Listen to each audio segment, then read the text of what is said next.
Welcome to our ஆன்மீக களஞ்சியம் channel. இன்னைக்கு நம்ம மகாபெரிவா அருளுரையில் மூக பஞ்சசதி பற்றி பெரியவா அருளியதை தெரிந்து கொள்ளலாம். காஞ்சி காமாட்சி தேவியின் பேரில் 500 ஸ்லோகங்களை கொண்ட அழகான ஸ்தோத்திரம் மூக பஞ்சசதி. இது 5 சதகங்களை கொண்டது. ஆர்யா சதகம், பாதார விந்த சதகம், ஸ்துதி சதகம், கடாட்ச சதகம், மந்தஸ்மித சதகம். இதை இயற்றியவர் மூககவி. மூகன் என்றால் ஊமை என்று அர்த்தம்.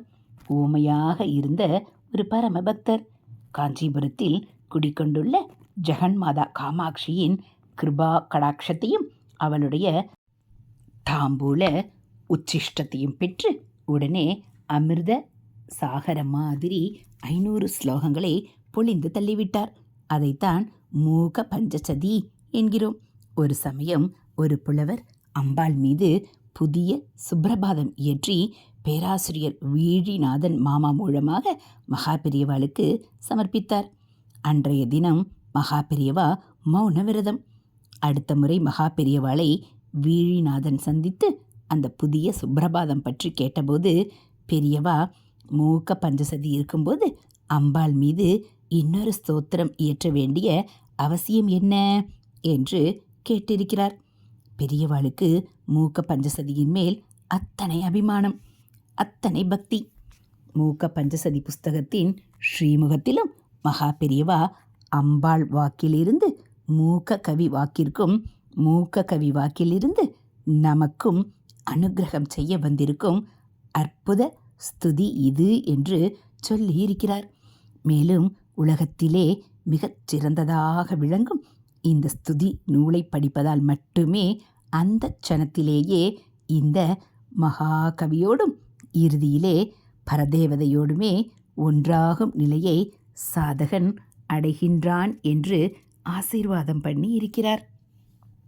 மகா பெரியவா என்னுடைய சத்குருநாதர் ஸ்ரீ கோவிந்த தாமோதர சுவாமிகள் தன்னுடைய 10வது வயதிலிருந்து தன்னுடைய 75வது வயதில் கடைசி நாள் வரை ஒரு நாள் தவறாமல் மூக பஞ்சசதி பாராயணம் செய்து வந்தார்.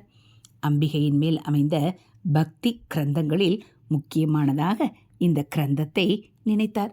சுவாமிகள் எனக்கு ஒவ்வொரு முறை பாராயணம் செய்யும் போதும் மகா பெரியவாதான் காமாட்சி, நீ இந்த ஸ்தோத்திரத்தை பாராயணம் செய்தால் மகா பெரியவாளோட பரிபூர்ண அனுகிரகம் கிடைக்கும். உனக்கு லௌகீகத்திலும் ஆன்மீகத்திலும் நன்மைகள் உண்டாகும் என்று கூறுவார். 500 ஸ்லோகங்களையும் படிப்பதே சிறந்தது. ஆனாலும் மகான்கள் இது ருசி ஏற்படுவதற்காக சில ஸ்லோகங்களை குறிப்பிட்டு சொல்லியுள்ளார்கள். காரிய சித்தி அளிக்கும் சில ஸ்லோகங்களை தெரிந்து கொள்ளலாம். ஞானம் சித்திக்க ஸ்தோத்திரம் முழுவதும் 5 முறை திரும்ப திரும்ப பாராயணம் செய்ய வேண்டும். அமிர்தம் போன்ற வாக்கு சித்திக்க ஆர்யா சதக முடிவில் அம்பாளை ஆராதிக்கிறவனுக்கு அமிர்தம் போன்ற வாக்கு சித்திக்கிறது என்று சொல்லி இருக்கிறது. அதனால் முதல் 100 ஸ்லோகங்களை பாராயணம் செய்கிறவர்களுக்கு நல்ல வாக்கு சித்திக்கும். திருமண வாழ்க்கையில் நிம்மதியும் சந்தோஷமும் கிடைக்க ஸ்தோத்திரம் முழுவதும் ஒரு பௌர்ணமியிலிருந்து இன்னொரு பௌர்ணமிக்கும் 5 தடவை பாராயணம் செய்ய வேண்டும்.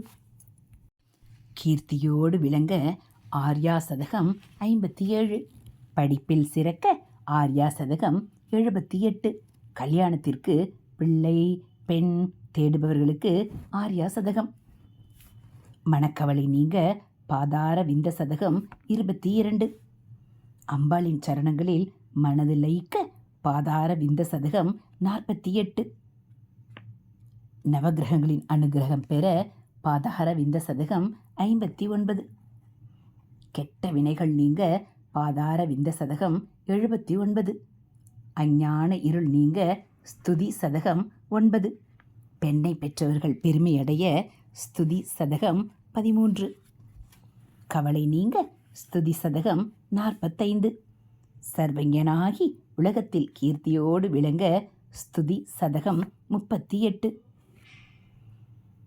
என்று பெரியவா அருளியிருக்கிறார். இது போல் மகாபிரிவா அருளியதை நீங்கள் தினந்தோறும் தெரிஞ்சுக்கணும் அப்படின்னா மறக்காமல் நம்ம சேனலை சப்ஸ்கிரைப் பண்ணுங்கள். கூடவே பெல்லைக்கானை கிளிக் பண்ணி ஆளுங்கிற பெற்றனையும் அழுத்திடுங்க. நம்ம சேனலில் வரக்கூடிய தெய்வத்தின் குரல் பகுதிகள், மகாபிரிவா மகிமை, மகாபிரிவா அருள்வாக்கு எல்லாம் உங்களுக்கு பிடிச்சிருந்தா ஒரு லைக்கும் கமெண்ட்டும் கொடுத்து உங்களுக்கு தெரிஞ்சவங்களுக்கும் ஷேர் பண்ணுங்கள். ஹரஹர சங்கர, ஜெய ஜெய சங்கர, மகாபிரிவா சரணம்.